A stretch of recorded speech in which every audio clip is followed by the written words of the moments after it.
तुम्हाला सुद्धा भरपूर कामाचा ताणतणाव असतो किंवा तुम्हाला असं वाटतं तुमचं वय झालं, तुम्ही भरपूर मास्टरबेशन केलेलं आहे, अति वीर्य स्रावामुळे, अति श्रमामुळे तुमची कामशक्ती ही कमी झालेली आहे, त्यामुळे तुम्हाला संभोग करण्यासाठी उत्साह येत नाही किंवा जास्त वेळपर्यंत तुम्ही टिकत नाही, तर तुमचं वीर्य हे पातळ झालेलं आहे, त्यामुळे त्यातले शुक्राणू कमी झालेले आहेत, संभोगामध्ये उत्साह राहिला नाही. अशा प्रकारच्या अनेक समस्या असतील तर मला हे कळत नाही की इतकी सोपी गोष्ट आणि एवढं स्वस्त औषधी आहार आपल्या घरातच असताना आपण ह्या बाहेरच्या लाखो रुपयाच्या औषधीकडे का धावतो. कारण की बंधूंनो, माझ्याकडे जे कन्सल्टिंगसाठी येणारे तरुण मुलं किंवा प्रौढ व्यक्ती आहेत त्यांनी सांगितले की आम्ही आतापर्यंत हजारो लाखो रुपये खर्च केले आणि अनेक दिवसापासून प्रयत्न करतोय, परंतु आम्हाला कसल्याही प्रकारचा यावरती हवा तसा योग्य तसा रिझल्ट मिळत नाहीये.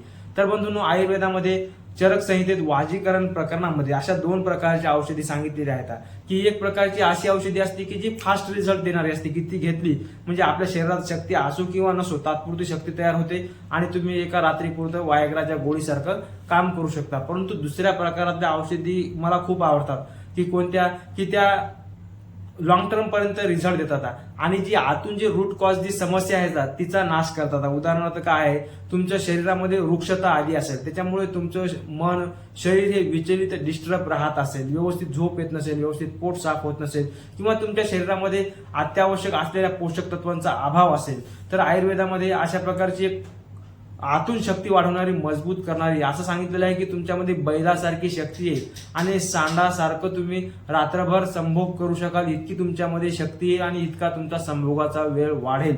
तर त्यासाठी सांगितलेलं आहे देशी गावरान गाईचं तूप. तुपाचं आपल्या शास्त्रामध्ये, आयुर्वेदामध्ये अनन्यसाधारण महत्व सांगितलेलं आहे. तुपाला म्हणजे हृदयाला बल देणारं, संपूर्ण नसनाड्यांचे शुद्ध करणारं, शरीरामध्ये शांतता, कफ, वात आणि पित्त या तिन्ही दोषांना सम ठेवणारं म्हणून तूप सांगितलेलं आहे.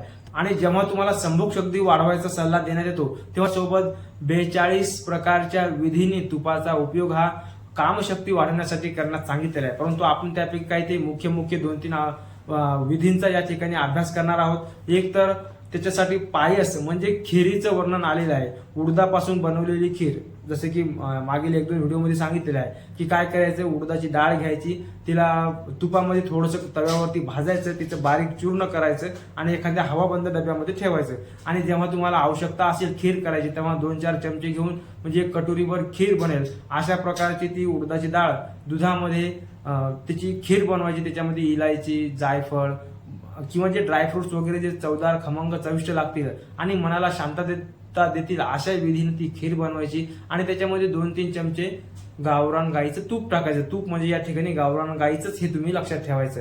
आणि अशा प्रकारची जी खीर जेव्हा तुम्ही सेवन कराल आठवड्यातून 3 ते 4 वेळा, तेव्हा तुमच्यामध्ये आतून ते पोषक तत्वांचा वाढ होईल. म्हणजे रस, रक्त, मांस, मज्जा हे जे सप्त धातू आहेत त्यांची वृद्धी आणि मजबूती आणि शुद्धी होईल आणि त्यामुळेच अंतिम धातू शुक्र हा मजबूत होईल आणि तुमची संभोग शक्ती वाढेल आणि अशा विविध प्रकारच्या समस्येतून तुम्ही मुक्त व्हाल. किंवा दुसरं काय आहे, जर हे जर होत नसेल तर सर्वात सोप्या पद्धतीने घेण्याची पद्धत अशी आहे, दररोज रात्री 1 ग्लास गरम गोड, त्याच्यामध्ये खडीसाखर मिश्री टाकलेलं दूध आणि त्याच्यामध्ये 1 ते 2 चमचे तूप टाकायचं आणि असे गरम गरम झोपण्याच्या 1 तास अगोदर जर घेतलं तर तुम्ही रात्रभर संभोग करू शकता असं त्या ठिकाणी वर्णन आलेलं आहे. परंतु त्या अगोदर ही काळजी घ्यायची की आपला एकदम अगोदर हलका फुलका आहार घेतला पाहिजे किंवा उपाशी पोटे असलं पाहिजे.